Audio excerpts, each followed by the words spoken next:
Baniriza mwe n'abalaba vidiyo eno amanya gange nze Trevor Online era ng'olunaku olwaleero tutandise n'omukyali yattiddwa mu katale k'e Kaleerwe olunaku lw'eggulo ng'ono amanya ge ye Amongin Jessica mukyala atemera mu gy'obukulu 32 munnansi wa Kenya era nga maama w'abaana 2. Kigambibwa ng'ennaku z'omwezi 16 omwezi guno ogw'omukaaga omwaka 2025 abatamanya ngamba baawamba omukyala ono okuva mu maka ge agasangibwa mu tawuni y'e Kerugoye mu ssaza ly'e Kirinyaga mu ggwanga ly'e Kenya. Okusinziira ku mwogezi w'amagye Major General Felix Kulaije, switch eyabadde etegula bbomu eno yabadde ku zipu y'ensawo omukyala ono gye yabadde asitudde ng'atudde ku boodabooda gye yalinnye okuva e Busega. Owa booda yasobodde okudduka wabula okusinziira ku bitongole by'abambega kigambibwa olukwe teyalubaddemu. Era eky'omukisa omulungi nti olumu ku by'essasi erisoose owa booda abugibuuseeko ng'adduka emisinde. Tulina obukakafu nti owa booda ali innocent naye tutyamunoonya tumanye ebisingako awo. Omanyi nze ntera okugamba nti omwana bw'aba akkuse lwazannya.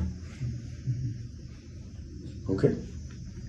Mubadde mu mirembe ebbanga ggwanvu kati mulowooza tuli mu stand. Ebintu by'okwerinda si byakatemba mwami Yiga.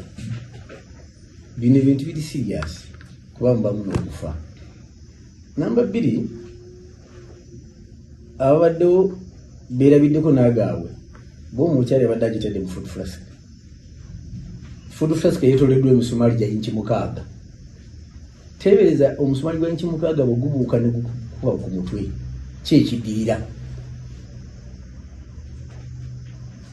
So abaleeta ebyobufuzi mu byokwerinda nekitwala ng'abaana abakkuse abazanyira mu lujja.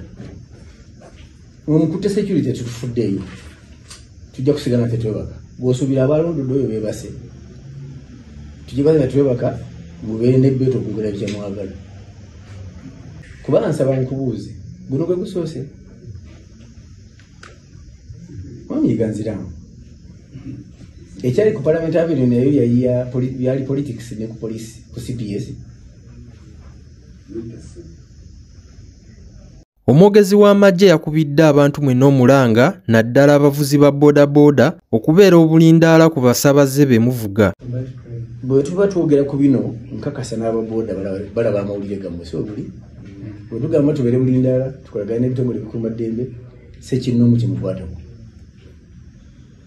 Ate bwe tugendako mu ddwaniro mu ggwanga lya Somalia, abajaasi ba Uganda abawerera ddala 7 baafiiridde mu lutalo olwatutte ennaku 3 ng'ebitongole eby'enjawulo bigezaako okweddiza akabuga ka Sabid Anole okuva mu mikono gy'abalwanyi ba Al-Shabaab. Abajaasi bano ababadde balwanira wamu n'eggye lya Somali National Army SNA nga bali wamu ne African Union Support and Stabilization Mission in Somalia AUSOM baakoze ekikwekweto nga kyatuumiddwa Operation Silent Storm mwe battidde abalwanyi ba Al-Shabaab abawerera ddala 3 ne babaggyako ebyokulwanisa ssaako okusaanyaawo bbomu ezaabalumira mwoyo ziyite Improvised Explosive Devices IEDs ezabadde ziwererako ddala. Wenjogerera ng'eggye ly'omukago gwa Africa wamu n'erya Somalia beddizza katawuni kano era bali mu kaweefube w'okufeffetta ba Al-Shabaab abaasigaddewo.